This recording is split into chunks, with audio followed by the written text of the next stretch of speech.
For life. Yeah. Bullet cast. What's going on? Stacy. This elite podcast in here. Ain't nobody better. Look. Yeah. Listen to us every time we live in the side. When you turn it on, it's just defining the mind. If you feel it, our opinions is great. When everything we moving now. Yo, what's going on, ladies and gentlemen? It is I, your mother's favorite podcaster, the current reigning defending Bulletcast podcast champion. In a couple weeks, I'm walking into the biggest WrestleMania of all time, and I'm walking out and still am the final Bulletcast podcast champion, the microphone messiah. But of course, I am joined by the former Bulletcast podcast champion, the Canadian destroyer, BT Brandon Tanguma. Brandon, are you ready? Are you ready? Yeah. The story's not going to be finished. You're going to hit a roadblock. Great balls of fire. Yes, indeed. Great balls of fire, a roadblock. I'm going to show you no mercy. There's not going to be anything you can do. If I don't finish my story, there is definitely going to be a backlash. There's going to be backlash. I mean, I may be unforgiven in the things that happen to you. I mean, it's going to be raining down Armageddon. There's going to be bad blood. It's capital punishment, if you will. I'll start an insurrection, but then just say it was a little tour of the Capitol. Okay. A little rebellion. I see. I like it. You know, I mean, this story could have started your genesis into something new, but there's going to be no surrender from me because I'm going to have this title on lockdown. I threw in some TNA pay-per-views. Who else is doing this? Who else is running this game like I do? Oh, come on, man. This could have been your wrestle dream, but instead it's going to be my dynasty. Hello. This is how we do it on a BC. Name another podcast that can hit you with pay-per-view names from 3 different promotions, 3 different eras. Really, maybe 4 different eras. You know, we hit the Attitude Era to the Ruthless Aggression, the PG, and we may have just hit 5 different eras. We really may have. When I win, I'm going to throw a Great American Bash. Okay. And it's going to be a starcade full of people. Okay. All right. I see what you did there, man. It's going to be World War III in this plan. Thanks. Stop playing with me for real. Let's get into this. Oh, man. Fall Brawl might be coming early, baby. It's going to be a spring stampede. Hello. All right. SmackDown, the Bloodline, and Rhodes and Rollins are all in the ring together. Rhodes says, let's take a moment to enjoy this. The 4 of us in this ring in this moment in time. My boy Ashley was at the American Airlines Center in Dallas, Texas. He had front row seats, and man, he said it was a great time. Shout out, brother. The Rock comes out there, kind of a twist to the music with the thunderbolts and the lightning going off. They said it was his Black Adam entrance. I was like, oh, okay. People actually reacted to it, unlike Black Adam. Hey. Man. I mean, this was interesting. I mean, I this was so good, bro. I took notes down. When's the last time I took notes down for a promo? Huh? Ever. 371 episodes. Never done it. All right. You see, Cody questions The Rock's authority because he acknowledged Roman Reigns. Let's see. Rock calls Rollins a walking clown show. The fans chant diarrhea for Diarrhea Dwayne. So I guess I got more over than we thought. Then fans chant Rocky. Rollins tells Rock, shut the hell up. Rollins calls him a Mr. Midlife Crisis. You had your time, and you're damn sure not going to have ours. Roman calls Rollins a cross-dresser. Roman tells Cody that when he loses, it's over. Rock reminds Cody and Seth that he's on the board. Rock says the 20-year age gap between Cody and his siblings is because Cody was a mistake. And then Cody, at the last second before we go off air, he slaps The Rock. For some markets. Some other markets, apparently the slap did not happen on air. Now, we talked about this last week to where maybe they should always have their promos either at the beginning or maybe in that first or second hour gap because of things like this. They have a very hard out because the local news stations and the affiliates. And, here on the West Coast, I think maybe they're able to edit some things or fit it in. But I know there was a lot of different markets that did not see the Cody slap. And that's just basically unacceptable, I think, for a company like WWE. I understand, The Rock and everyone's going to soak in. It's going to go longer normally for The Rock. segments. So do we get them out there by 9:30 and then just let them go? I I guess, but when both of so let's see, we had Bloodline have their own entrance, then The Rock had his own entrance, then they started off a little bit, and then Cody and Seth did their own entrance, and that was like 20 to 25 minutes of like content basically Yeah, with the commercial break thrown in there. the whole segment itself without commercials was what 21 minutes or something like that. So I don't know. Yeah, if you get them out there by 9:30, and then you start the entrances, then they're done by what? You can they're done by like 9:55, and they can have room to play for like 3 minutes. Yeah, like I saw the alternate angle for like people up in the nosebleeds kind of, and just you can see the camera people just like urging them, trying to give them the go home cue, just like tell them just hurry up, hurry up, hurry up. And you know they were trying to culminate with that slap. And I mean everything else was like fine. I mean it was kind of just a segment built around Seth and Cody saying yes when we kind of knew that was gonna happen. Uh But just but then Rock said, this is your last chance. They haven't really made that official, like the official thing. But I don't know, man. This is they didn't this play that up on I'm trying to remember what exactly Cody was talking about on Monday, but they didn't I don't think they played that up no, they did not. enough They or did at not. all. But well, I mean, we'll talk about what happened on Monday, and there are similarities to kind of what happened in AEW. So yeah, I mean, big blockbuster segment.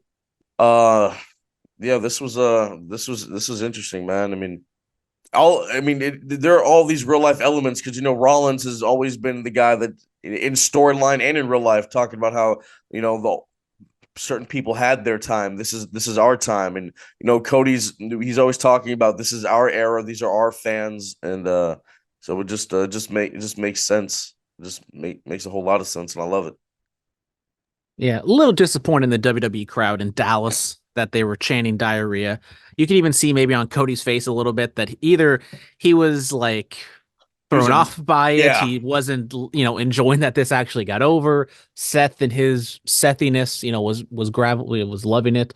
So, I mean, like if you tell people to chant anything, they'll usually chant it. So I'm not surprised, but I'm a little disappointed. yeah. Moving on, WWE and Prime have a logo sponsorship from now on, starting at WrestleMania and all major or all PLEs. The Prime bottle logo will be center place in the middle of the ring. I mean, UFC's done this, AEW's done this, GCW does this. Uh, it's no Well, surprise. AEW has done it with like DraftKings and stuff, but Yeah, those were always in the corner. yeah, This those was were in the all. middle. Yeah. I mean, like with GCW, they're probably the best example they've done. I mean, Not Sam's logo's been on there. I've seen this other people's logos have been all over the mat and whatnot in the apron and stuff. So this is nothing new in wrestling. I know why people are complaining is because it's different. The mat's always been clean. This has never happened before. But guys, calm down. It's money.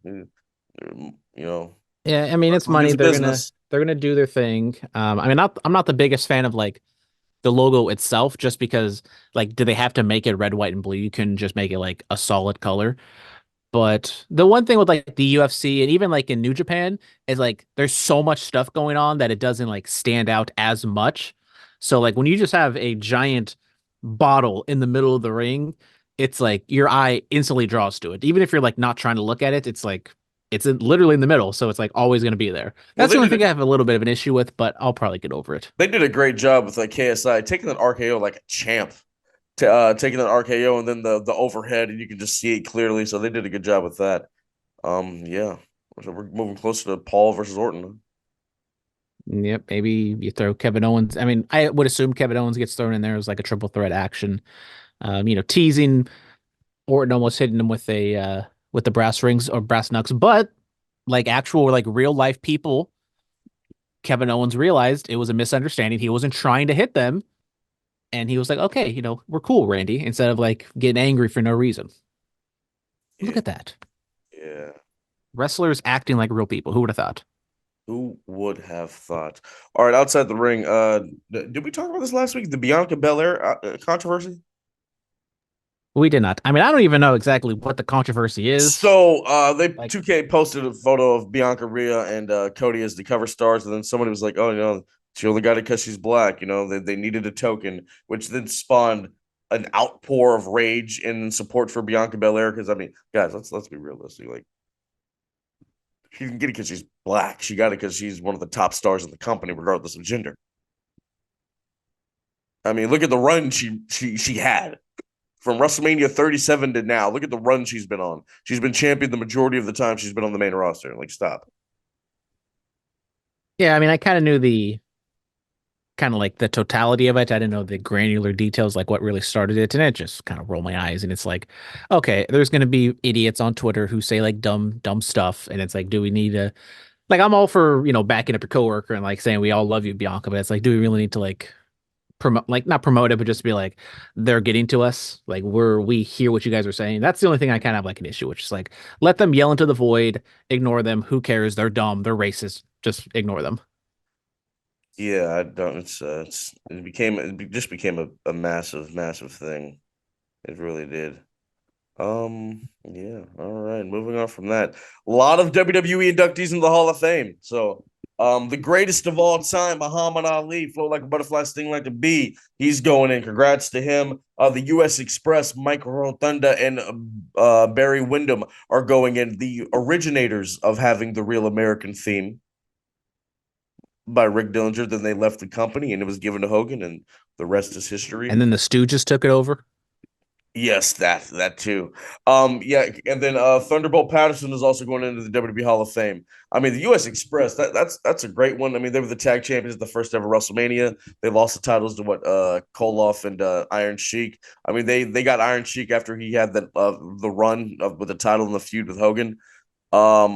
Yeah, I mean, U.S. Express, they were a great tag team, man. And then of course, Mike Rotunda, the father of Bray Wyatt, Barry Windham, his uncle. Barry Windham will now be a two-time Hall of Famer because he went in 2012 with the Four Horsemen. That's my favorite, actually, incarnation of the Four Horsemen, the one that went in 2012. So Barry Windham will now be a two-time Hall of Famer, just like Ric Flair, the only other member of the Horsemen to get a second induction. Congrats to these. Excuse me. Congrats to everybody. What are your thoughts on these announcements? I mean, it's a pretty loaded class, kind of like in their own special way. Kind of surprised Rotunda wasn't already in as IRS or whatever. I mean, it's the WWE Hall of Fame as I always say. But I will say it is interesting because this is like truly the first Hall of Fame class where Triple H like gets like he's in charge of everything pretty much.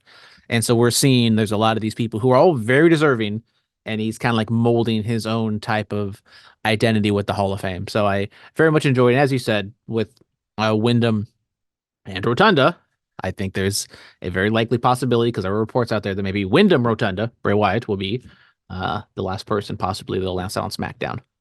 Yeah, I heard a rumor that I've heard rumors that Haku was going in, and then I've heard like rumor that I think the Legacy Wing is coming back, and that The Rock's grandmother is going to be inducted for the work that she did as a promoter.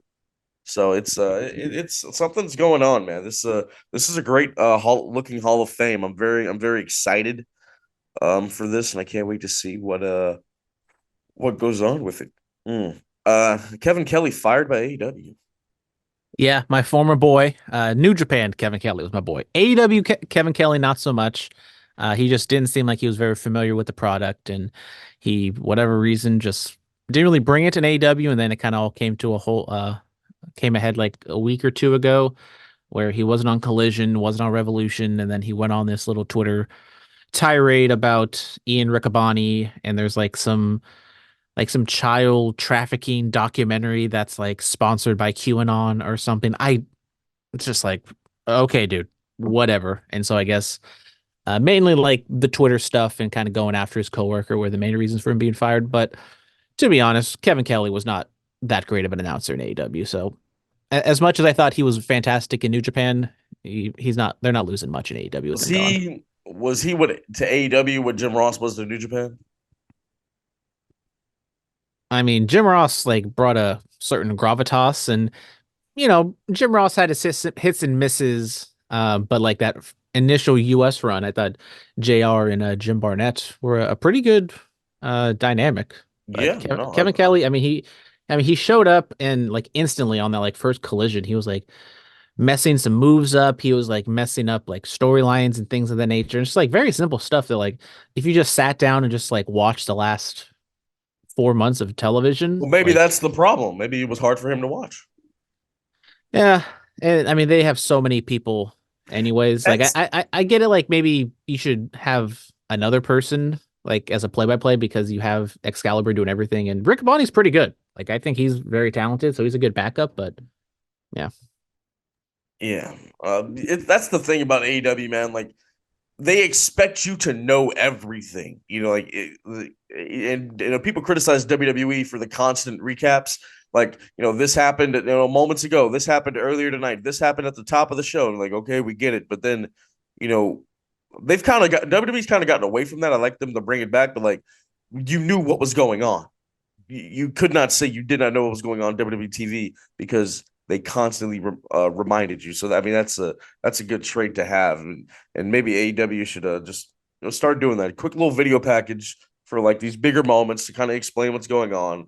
Maybe even on commentary, just while they're not really going over big spots or they're just chaining or something. Just quick little. So this happened because of this and blah blah blah, and that's why we're here. Like just something simple, man. Simple. there's definitely like an in-between zone from like the AEW Excalibur one where like you have to know everything. There's all these little inside jokes that we're not going to explain to you. And if you want, like what Tony said to O'Shea Jackson, like just go Google it basically. But then there's also like you don't need to spoon feed everything. You can, let things breathe and let them stand on their own. So there is kind of a middle ground there. And I do Wait, he told Ice Cube's son to just go Google it. basically because I think it was when they were doing like that AAA run or CMLO run where there was like some What luchadors and the stuff. And then O'Shea hell? Jackson was like, I forget what the exact tweet was, but he was like, who are these people and why should I care and things of that nature. And yeah. Well, who are these people and why should we care? That's a very valid point, man. All right. Unfortunately, the Paul the Butcher Vachon has passed away at 86. The brother of Mad Dog Vachon, the adoptive father of Luna Vachon, also the father-in-law of Gangrel. Yeah, had a big run, obviously in the Mid Atlantic Championship Wrestling in 1975. Was out there with guys like Wahoo McDaniel, Paul Jones, and many others. Yeah, dominated the Canadian scene in Montreal. Yeah, RIP to Paul the Butcher. Yeah, T's and P's. I mean, lived to 86, had a pretty good career I as you mapped mean, out. debuted in 1957, retired in 85. It's a nice run. That's a very nice run. Let's look at the championships and accomplishments here. Yeah, obviously a lot of stuff in Canada, a lot of stuff in the Mid South territory, NWA Hollywood, Southwest Sports, Stampede Wrestling, obviously working with the Hearts and everything like that. So very nice career. All right, moving on. Inside the ring, SummerSlam, Cleveland, Ohio, August 3rd. That's when this is going down. Yeah, it seemed much, seemed speculated for quite a bit that SummerSlam was going to be Cleveland was going to host SummerSlam. Interesting, just that usually SummerSlam has been either at a base. Well, I guess not. I guess they went to Tennessee a couple years ago, and that was an outdoor Yeah. venue. So, Royal Rumble's go, really been the baseball stadiums.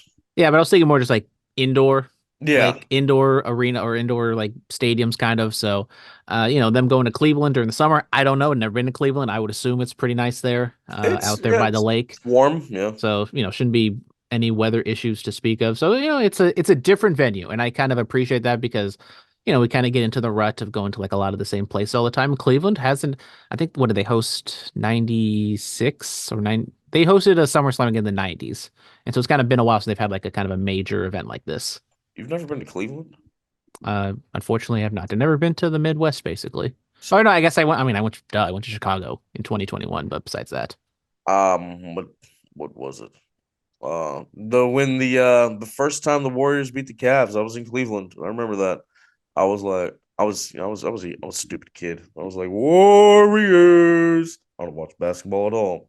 This guy looked at my cousin and I. He was pissed. He was wearing a LeBron jersey. I pointed at my cousin so fast, man. Mm, good times. Good times. Anyway, moving on from that. Maxine Dupree getting booed. Yeah, this has kind of been a thing that's been going around. on the internet. You know, I tried to find the clip of her getting booed and all these other things, or well, the match and what happened.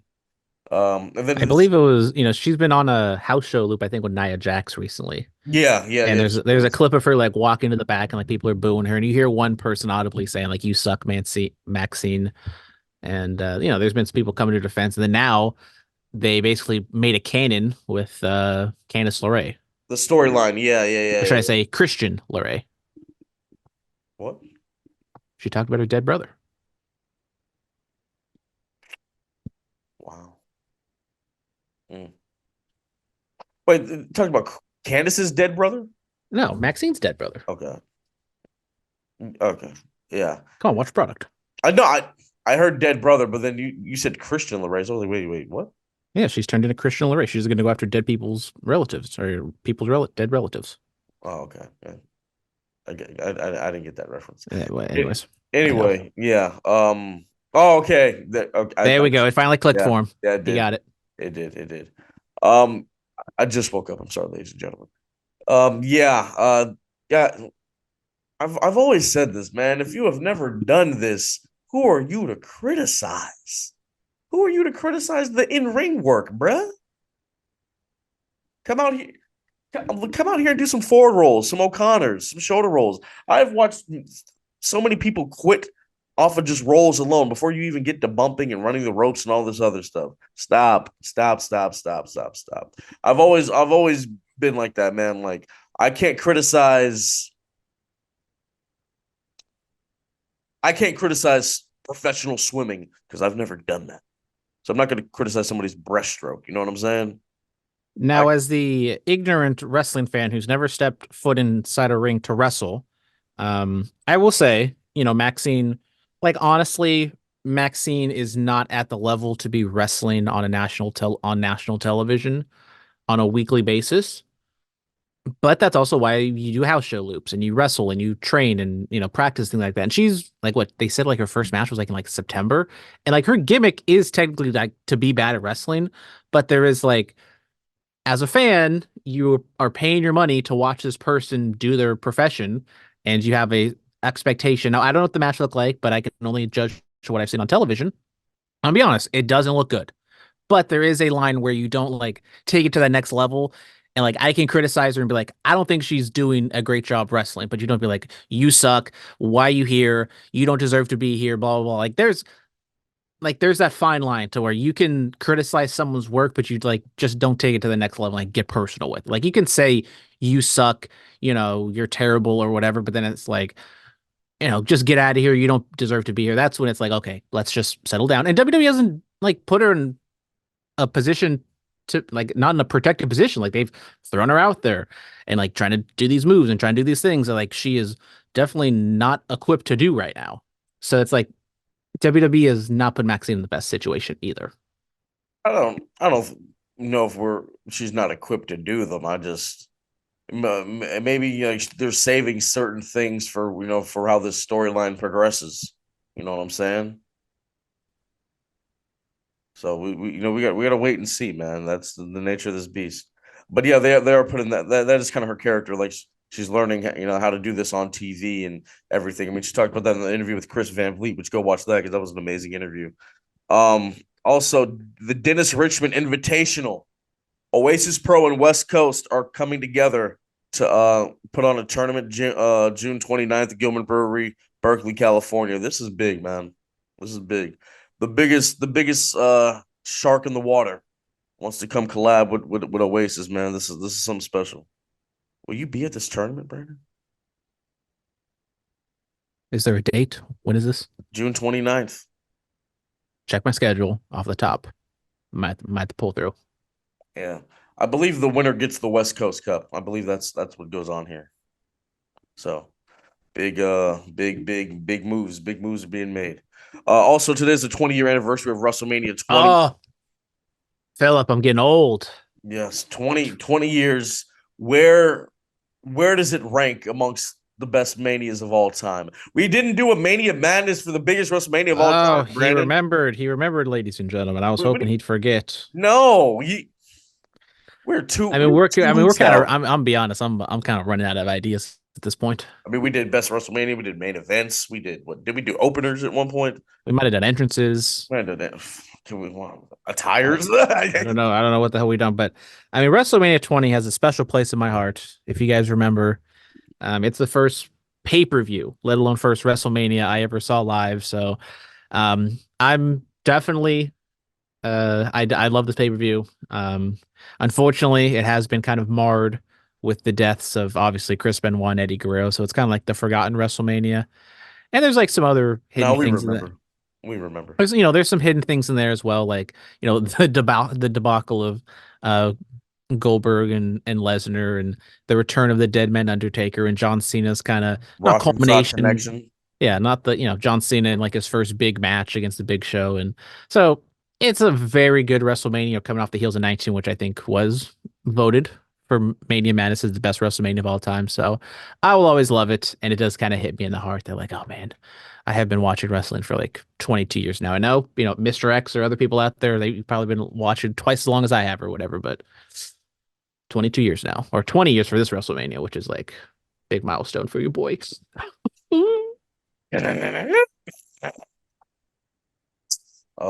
Chris Benoit. An Ultimo Dragon like falling over his cape or something. That also. All right, no fan. Let's get into Monday Night Raw. Cody Rhodes vows to beat Roman Reigns.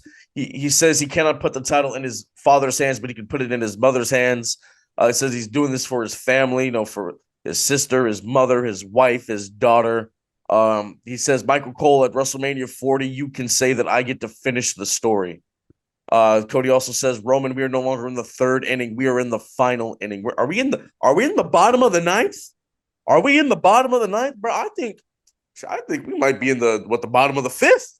If you ask me, we're not done yet. Oh, we're not done yet, boys. I would say if we are in baseball terms, which your boy loves his baseball, I'd say it's the top of the ninth, 2 outs. No, I don't think we're in the top of the ninth, man. Can we? The closer's warming up. They're getting ready to play his theme song. We might be in the middle of the sixth. Don't say that. I think the closer might come out to some downstate, and bro, lights are going to go out, and it's over. I heard this idea on Cheap Heat, but so I'm gonna kind of put my own little spin on it. You remember WrestleMania 28 when in Machine Gun Kelly performed, and then Cena came out, and then Flo Rida performed, and then Rock came out. What if Meek Mill, Philadelphia, Dreams and Nightmares, and then Cody walks out? Well, I think there's like 60,000 people who paid to sing Kingdom. No. I'm saying, what you call it? Meek Mill performs Dreams and Nightmares, and then wrestling. Yeah. And then who does Roman have to play? Some Roman gets another grand piano intro. He gets somebody playing the harp this time. Really classic. I was going to be like someone from like New York or something, just to trash Philly. That's a possibility. But I mean, what do you think about that? Huh? I mean, once again, 28 has like another kind of special place in my heart as well. And I saw a video pack, or not video pack, of just kind of like the match graphic where they had the WrestleMania 28 theme song in the background, and I was getting some nostalgia feels. So, I mean, they want to do something like that. That'd be different. I just don't know how much Meek Mill and Cody Rhodes crossover there is. Well, I mean, Snoop Dogg literally remixed the song. Does it matter? It's the guy who's the son of the American Dream who promoted himself as the American Nightmare, trying to finish the dream of his father in the city of brotherly love. It just all makes sense. It all makes sense. I do see on like TikToks and things where like a lot of people want like Dusty Rhodes theme song opening to start, and then that transitions into Kingdom. I don't know if they do something like that, but I mean they really played into the Dusty Rhodes aspect of it here. Bro, I know Cody was crying. So this is what I want to talk about. So, Rock mentioned that you're not going to get another shot. They kind of did that in AEW. You're not going to get another shot. And then Cody cut that emotional promo where he was crying and talked about his mother. Is history going to repeat itself and him not win? But I I cannot see Roman Reigns without the WWE title. I just can't. Do you know how long this has been? No, do you truly know? I'm 28 now. You can rent a car at 25. We were I in wasn't old quarantine when enough. we were in quarantine when this happened. Listen. I was not old enough to rent a car when Roman Reigns won this championship. Let's really think about that. This has been almost 4 years. I still had aspirational dreams. I was going to use my diploma for something useful. I mean, like it's been four years, man. Like I was in what 24. You're what, still kind of early 20s, starting your mid 20s. I'm at the end of my 20s now. That's how long Roman Reigns has been the champion. I I can't see it. I cannot see this man losing this championship. Him without the title. What does WWE look like without Roman Reigns as the champion? We're gonna have to find out. It's mind-boggling. It really is. Speaking of championships, the World Heavyweight Champion is out there with his challenger, Drew McIntyre, and Seth tells Drew he's worried about him the least. Drew McIntyre's taking this title. If we are getting a world title change, it is Drew McIntyre beating Seth Rollins to become the World Heavyweight Champion. He's going to claymore that boy's head off. I think they've done just a phenomenal job with this storyline. Drew's fantastic. I saw he just out here on TikTok now, just cutting promos, just like making a protein shake while like talking trash to Seth. Um, Drew is doing a lot of the heavy. I mean, like similar to what Cody is doing in his storyline, where he's doing a lot of the heavy lifting because of the Rock stuff. Drew is doing a lot of the heavy lifting in this storyline, while Seth is kind of off doing his thing with Seth and the Bloodline. So I thought it was a fun dynamic. Now that I mean, we got this 2 weeks ago in San Jose where they were both in the ring, so now we kind of get it again. But yeah. Yeah. Seth says Drew reminds him of CM Punk. He thought Punk was the biggest hypocrite, but now, looking at Drew. So, I mean, just it's good stuff that's going on. It really is. CM Punk coming back to Chicago in a couple weeks. Speculated maybe special guest ref, maybe commentator or something is going to be involved at WrestleMania other than a pre-show panel. I'd like to see CM Punk on commentary, from one field to another on commentary. He's one of the best. Nia Jax versus Becky Lynch, last man standing, is made official for next week. This is going to kind of be the end of their feud. It's been a nice little TV feud. I've enjoyed it. Becky beat Liv earlier on in the night. They were backstage, and then Nia attacks them. I like this. Yeah, kind of discuss that they're giving Becky kind of like these offshoot things to do before she really ramps it up and faces Rhea. Rhea just kind of been hanging out in the background, which I don't know what their motivations are behind that, but I think it's just, let Becky do something now. And then once she's done with Nia this week or next week, then we're 2 weeks away. So that can be kind of like the storyline that gets a lot of the build because, the men's matches have gotten a lot of promo time and kind of like, WrestleMania time, like kind of that 2 weeks out. We're week before we're kind of like over it. We just want the show to start. So with this one, we're getting a little bit later build.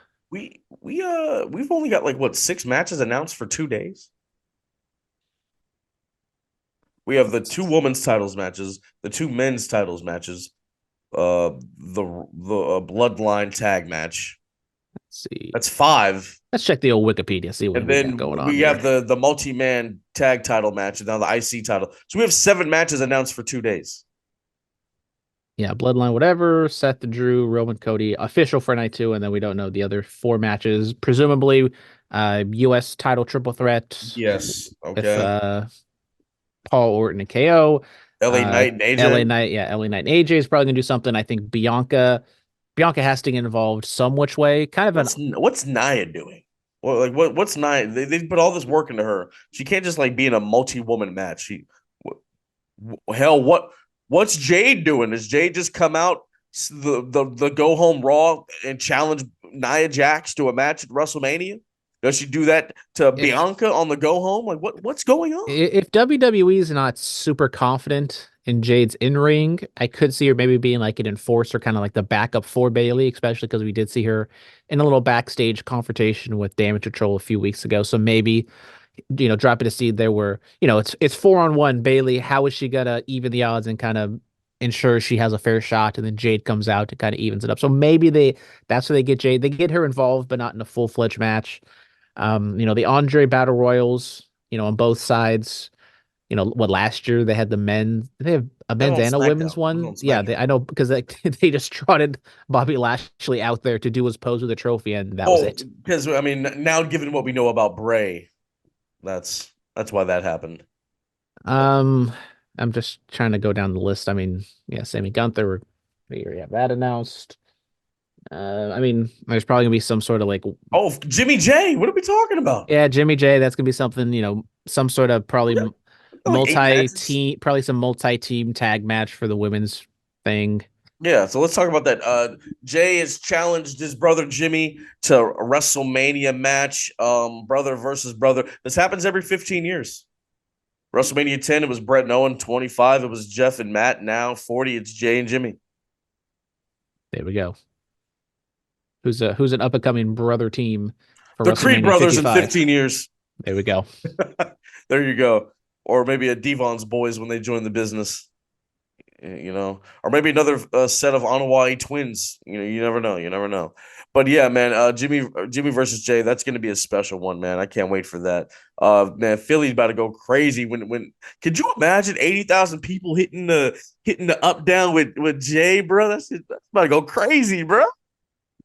Oh, I'm excited. I love it. And then Sami Zayn outlasts them all to get Gunther at WrestleMania. I'm heartbroken for Chad Gable, man. People are saying that Chad Gable's shoulders were on the mat, so maybe they're going to thrust him into a triple threat. I don't think so. I I don't think think that's gonna happen. it's going to be Gunther, Sammy 101. I'm very intrigued by this No, because they can go two different ways. Well, obviously, Cody or Seth, pause. Sammy could win or Gunther could win, but Sammy could either be kind of the jovial babyface who finally did it, but that's kind of taking Cody's story, or he loses it, snaps, turns heel, goes kind of crazy, cuckoo, Joker-esque, and then maybe you kind of build him up to be a heel against Cody, which I I don't. think it's going to be good either way. I don't think he. I Sammy defeats Gunther. Damian Priest cashes in on him. He's almost a month away from being the longest Money in the Bank person ever, and you're going to wait all this time just to cash in on the IC title, Well, bro. and not even against the guy who Well, let's held it for 2 years. let's really look at it. Drew needs to beat Seth. He needs to walk away as the world heavyweight champion. Do they have Cody beat Roman Reigns and then him get cashed in on to end WrestleMania? Do they do that? Does Triple H have that in the tank? I mean, it'd be ballsy. You give Cody his moment. You set off 150 grand worth of fireworks in the Philadelphia night sky, and then just out of nowhere, Damian Priest comes out, cashes in, and we're off to the races again, where Cody's on the chase. And for the most part, baby faces are better on the chase than as champions. But I mean, we've already gone down this road before with Cody, and it's like, do you really want to keep? It's like the Dana Bryan thing. You keep pulling it away. You're not giving the people exactly what they want, and then finally, it's not the same once you finally give it to them in full. With Cody, I don't know how it happened, but he became an even bigger star off the loss to Roman. Could they do it again? Could they really do it again? Let's say Roman walks out the champion. Can Cody become an even bigger star again off of this loss? There's a possibility. Like, check the tape last year. I probably was saying I disagreed with it. You should have had Cody win, but we're here today. Cody is a bigger star. The match means a lot more because he lost last year in the storyline that goes on behind that. I mean, bro, you were at Raw in San Jose. It's loud when he's out there. You cannot deny that.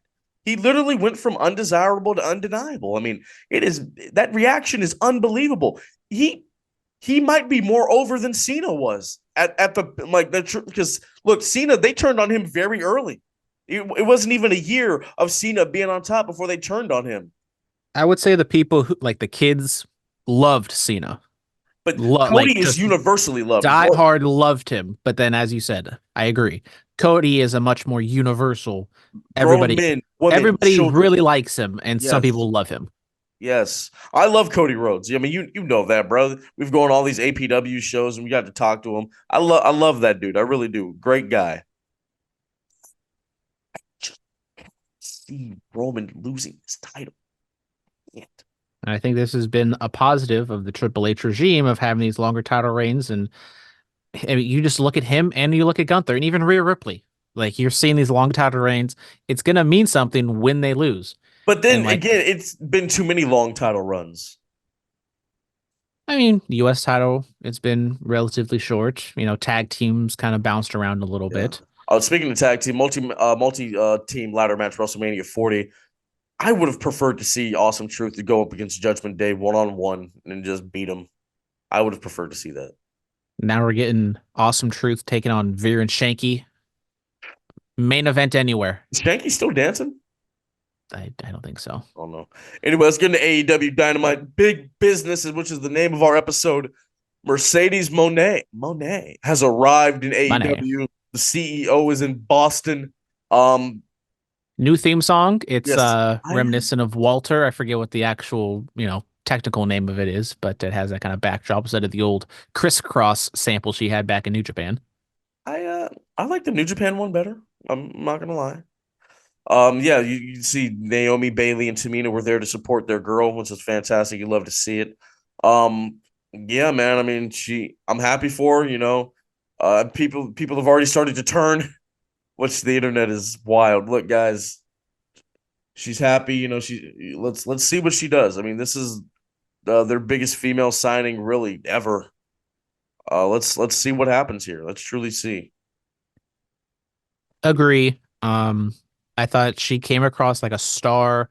I was a little skeptical of how she would come across in Boston just because I don't really see her in that city like as everyone's comparing this to CM Punk's return. It wasn't CM Punk's return. It was never going to be CM Punk's return. Yeah. But I thought she came across very well. She came across as a star. She felt like she, you know, belonged in this spot. She looked like she was having a lot of fun, emotional, but not kind of over the top emotional. I was kind of scared she was going to start breaking down and crying. But I thought it was a good debut. Now, on the other hand, I'm not as sold on her as like a full-blown star that can, sell a lot of tickets and really move business. But in I that mean, did you? but in that women's division, they What's need the, they need a top person, and she definitely is that.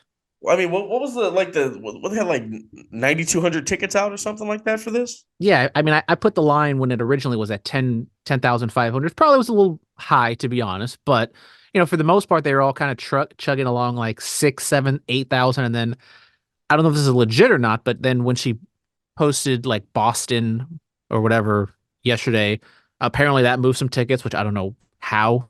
Like, how did you go this entire time not think she was going to debut? But allegedly, she moved some tickets, and the crowd looked very well. It looked well lit. It looked great. I mean, obviously compared to like these 2 to 3,000 venues they've been drawing recently. So, I mean, especially 3,000. now with WWE, how hot it is, and they're selling out every single show, and they do such a fantastic job at just showcasing a full 16,000 filled stadium or arena.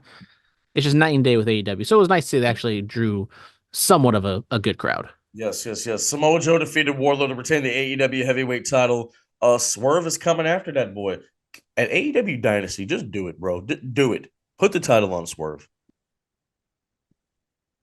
Possibly. I mean, I know they got a lot of stars right now. Osprey, Okada. We're gonna have to see what they're gonna do with him. But I think you give it to Swerve, see what he can do with it. And I've said just you don't need to give the title to everyone, but then there's some times where you just see what they do with it. Give them the ball and see what they can do. Because at this point, AEW doesn't have like a top tier star making singles guy. I mean, Osprey, I think, is going to be that guy eventually, but just not right now. And so you kind of give it a Swerve, see what he can do with it for a couple months, and Here we go with the Osprey talk. maybe you call an audible or not an audible, but maybe have Osprey win it at Wembley. But yeah, itself was good. Joe choked out Wardlow, which protects him a little bit, but once again, Wardlow gets his kind of push of the year, and then he just ends up losing. And Wardlow, come on over to Stanford, brother. Come on. Just come on. Just come on. All right, the Elite defeat Kingston Pac and Penta.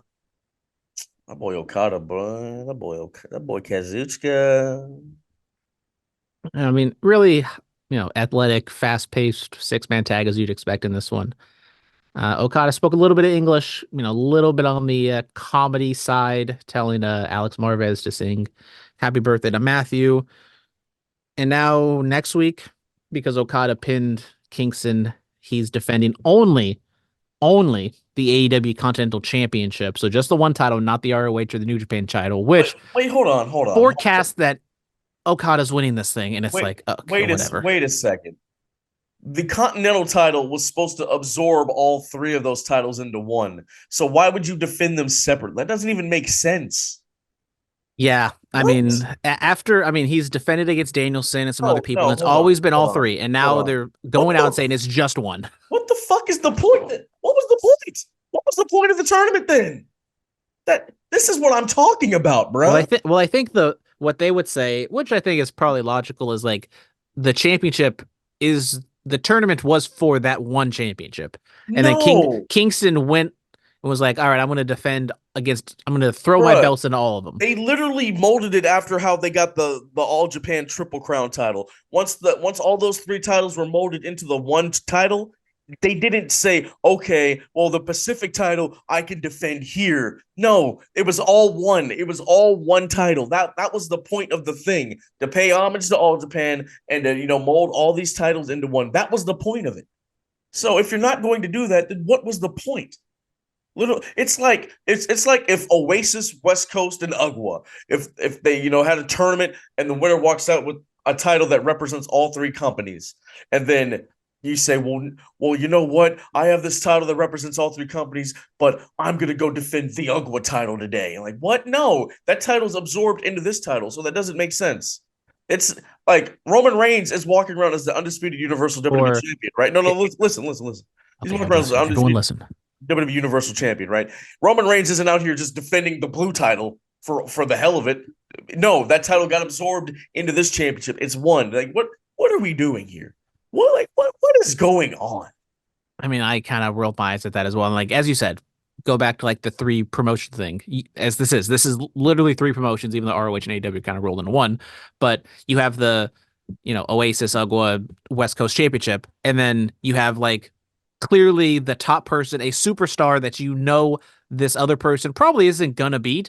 And so instead of defending all three of them because that guy is not going to go to the other promotions, you just defend the UGWA championship against this one guy.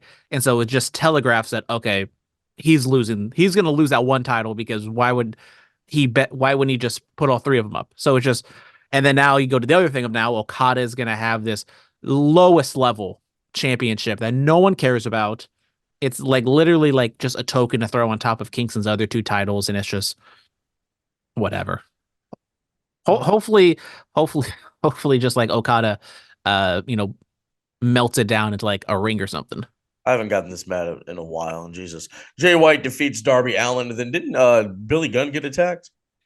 Yes, No Jay more, White. no Jay, more. Jay White beats Darby Allin, possibly Darby Allin's last match. Tease a piece. Hopefully everything goes well at Mount Everest. And He'll be okay. He'll be no more bang bang scissor gang. Yeah, bang bang scissor gang. White and the Guns went to go attack Darby. Then the Acclaim makes the save, and then of course Billy Gunn has to be the star of everything in the middle of all this. And Jay White turns. Well, yeah, his sons are with the Bullet Club Gold. It's fine. What happened to the Acclaim, bro? They were over like Rover. What happened? And now you got Max Caster out here just doing he's tweeting out some suspect things, and then he's saying he's hacked, but then he says he agreed with everything the hacker said. He's out here tweeting pictures of Sammy Guevara the same day Mercedes Moné is making her debut. And if you guys remember what Sammy Guevara said about right, and he's suspended Monet, when he comes back, that's gonna be wow. Does that AEW reality show still happen? I'm gonna need to see that. Nope. They fulfilled their contract that they had from Road to the Top, and they were like, all right, that's enough. We're done. Oh, have you learned anything from Total Divas? Capitalize on the reality television. Yeah, have a multi-person tag team match with like Willow defeats Rio. I forgot Rio was even with the company. I've been watching the other Rio, the African American one from the UK. She's fantastic. Yeah, every year we get like the month run of Riho matches that are always really good, and then she like wins 75% of them, and then she loses her last one. And this was basically just a vessel to have Monet come back at the end of the show. Obviously with Willow breaking her ankle and winning the title, they're probably going to go in that direction. So yeah, Julia Hart and Sky Blue attack Willow. Mercedes makes a save. They break it up. She stands in the middle of the ring. Fade to black. There it is. Yeah, Evan T. back. He has an interview out with Mercedes that dropped a couple days ago, obviously before her debut. So go check that out. Evan T. Max, one of my homies. Yeah. I do wonder from like a political standpoint, like how does this Mercedes thing ends up with AEW? Because I do not think it was a coincidence that a women's match main evented this show. Like I don't know if that was Tony's prerogative or like Mercedes is like, look, you're gonna have me make the women's. I'm gonna show up but then again, you make the can't women's be the main event. You can't just have people be like, okay, no, has to be the main event. You can't run your show, bro. And then also, Britt Baker is not here right now. And then once she shows up, that backstage dynamic between Britt Baker and Mone is going to be very interesting. Oh my god! Can I get Mercedes Moné versus Thunder Rosa real quick? I'm gonna need to see that. I mean, there's like the thing is like the women's division gets so much flack in AEW, but there is a lot of good talent there. Like, yes, Britt Baker and Jamie Hayter are kind of out injured right now, but like as you said, Thunder Rosa, like she must have pissed off Tony or somebody because like she came back after being gone for so long and she's just wallowing away at Collision. Yeah, there's some things about that. She's like the female version of Miro, it seems like. Listen, Miro and Lana are apparently getting divorced. T's and P's. I mean, after is just love not real? After she went through all that with her finger and whatnot, is marriage a scam? Oh, Jesus, it's okay. It'll be all right. All right, ladies and gentlemen, UGWA 316, blood, sweat, and beers. This Saturday, Narrative Fermentations, 6 p.m., 5 p.m. are the doors. I'm going to need y'all to pull up to this one. Your boys on the call as usual. We got a lot of great matches, man. Jordan Cruz versus Mike Rain. You have Alex Ace and Nick Xander going up against the world's freshest tag team. You have Brooke Havoc and Christina Von Eerie taking on the Graveyard Shift for the tag titles. You have Richie Coy versus Kenny K. Damn, bro. Dave Dutra versus Anton Voorhees. Two legends of this scene. First time ever. Come on, bro. Dark Sheik versus Jen Savani for the San Jose Championship. All that and more. Plus, I think you got like a fatal four-way for the Beast of the East title.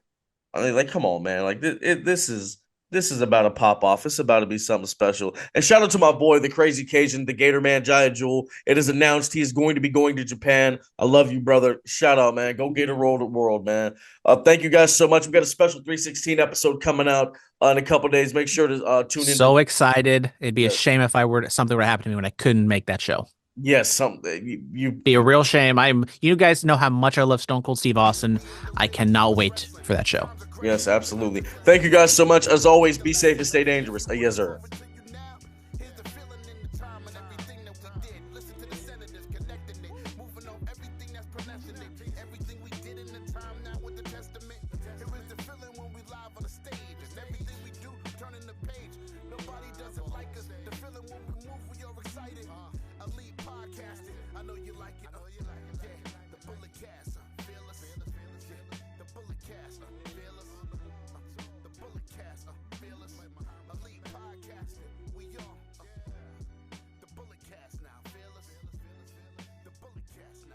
This has been the Bulletcast. Thank you for listening.